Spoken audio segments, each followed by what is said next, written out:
Hey there, I'm Andrea Olson with Diaper, and I'm going to record podcast episode 101 today. Let's do this. It is a story from one of our coaches, and it's really sweet. A love story. Let's go. Welcome to the Diaper podcast, where we're all about helping you potty your baby as early as birth. I'm your host, Andrea Olson, author and mom of 5 babies, all EC'd from birth, all out of diapers by walking.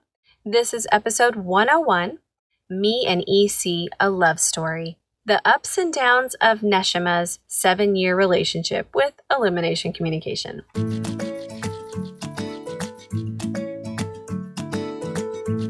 So you can read the written version of today's show over at godiaperfree.com/101, where I will also link to all the things I mentioned in today's episode. I will also be replying to comments over there, so come on by when you're finished. And actually, Nechama will be helping me. This is a guest post from her. She is our certified coach serving New York, New Jersey, and Connecticut. And I hope you enjoy her story. Let's go. EC. You have taken me on quite a journey since we met over 7 years ago, when my oldest was just 5 weeks old. It was love at first sight, but little did I know the ups and downs this relationship would bring. I was enamored at first by EC's exotic, down-to-earth, primitive yet progressive charm. I was sold on its promise to allow my baby to be a human being from day one, and loved the permission it gave me to treat her respectfully with an even deeper connection. Alas, along with parenting come lots of surprises, and the most striking one of all was my desire to do it all right. I was in a tizzy of research and aiming for perfection, for that perfect little bundle of mine who brought more stress and triggered more worry than I could ever have imagined. Healthy food, getting her to eat it, enough sunlight, she's getting burned, a good sleeping schedule, we're both crying by now, enough in-arms time, but I need my freedom back, proper stimulation, I am so tired of baby play. I couldn't let go. It all had to be perfect. I found myself in a tornado of postpartum anxiety, with a huge dose of perfectionism. And our EC practice was another thing I just had to get right. I vacillated between my sense of knowing that this is right and natural and simply the healthiest way, and my unhealthy desire to show the world that yes, EC is real and possible and ideal, and look, here is my baby to prove it. Well, EC rebelled, along with the schedule, and the food, and the attachment stuff, and the massages, and everything else I was trying to conquer. My love affair with EC, however, was not over. I knew deep in my heart that I would practice EC with trust, intuition, and a relaxed attitude, with acceptance of the process and failure. It took a while, though. And by the time I finished with baby number 2, who was done at a whopping 14 months old, I realized that I would need to let go completely. I need to take a little separation without conditions and let EC find me when I'm ready. It was excruciating to say goodbye to EC. I was the lady who trained her babies early. My kids sported underwear and announced potty at wee ages. And more importantly, my love for EC's benefits to my children and the planet still meant so much to me. But in spite of my EC success with my first 2, I knew that I was betraying EC by making it about the product, not the process. I knew that the unnecessary tension and hypervigilance that came along with our practice was killing the magic of EC and going against the truest intention of parenthood. So with baby number 3, I unceremoniously let go.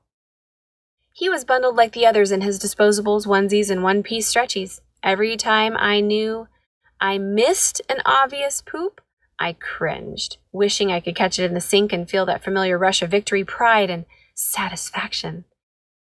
In my heart of hearts, I felt relaxed and relieved, though I wouldn't admit it to anyone.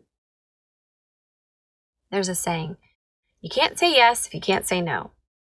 Well, I made it up, but the gist of it is, if you can't say no to someone or live without someone or something, or not have something, then your yes is not much of a yes, and your choice to have it is not much of a choice. Our separation didn't weaken my love for EC. It simply gave me a chance to choose it again. I waited for the time that I felt no particular rush of excitement to potty my baby, only a connection that I felt with him, and a genuine desire to help him put his pee and poo in the right place. He looked at me with those intelligent, childish eyes, and I could sense his connection to his own body. I suddenly felt my duty as his mother to help him do what he wanted to do, and simply guided him in a playful, motherly way. So at the once painful age of 23 months, I finally potty trained baby number 3, and let me tell you, the joys of ECing from a flowing, joyful place, the magic of it all with number 3, finally fell into place. This was heart-centered EC, truly revolving around my relationship with my toddler and his cute little body, indeed creating the closeness EC claims to bring. I'm still in love with EC. I'm still passionate about it, but I don't need it anymore. I'm free to enjoy it, laugh with its ups, roll with its downs, and gratefully benefit from its natural brilliance. I'll never forget the day I found EC, but even more special was the day it found me. So you guys, Nechama is a coach. She integrates spiritual and emotional healing to bring wholeness and peace into her clients' lives. She's also a certified creative journal expressive arts facilitator. As well as a soon-to-be certified RTT therapist, she is a writer, a neglected pianist, a nature lover, a questioner of norms, wife, and a mother of 3. And of course, she practices elimination communication, in theory at least. And her information is over at the show notes at godiaperfree.com/101 if you'd like to connect with her. And please leave a comment right there, over there, with something that you loved about her story.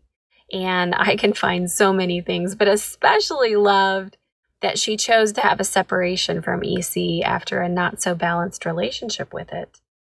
And then allowed her the choice to choose it again in a way that felt more natural, more right, and more what it's supposed to be in its essence. I just really enjoyed this story. I hope you guys did too. Thank you so much, Nechama, for contributing it. And next week, you guys, we are going to meet here again, same time, same place. I hope to see you then. Enjoy your day, enjoy your week, and enjoy pottying in whatever way it's showing up. And maybe make it a little fun today. Make it a little bit more laid back. Take a deep breath. I'm Andrea Olson, and you've been listening to the Go Diaper Free podcast at godiaperfree.com. And I'll see you next time. That was so fun. All right. If you have any comments on Nechama's story, please leave them below. Subscribe and hit the bell, and I'll talk to you soon. I didn't even realize this is crooked the entire time. Take care.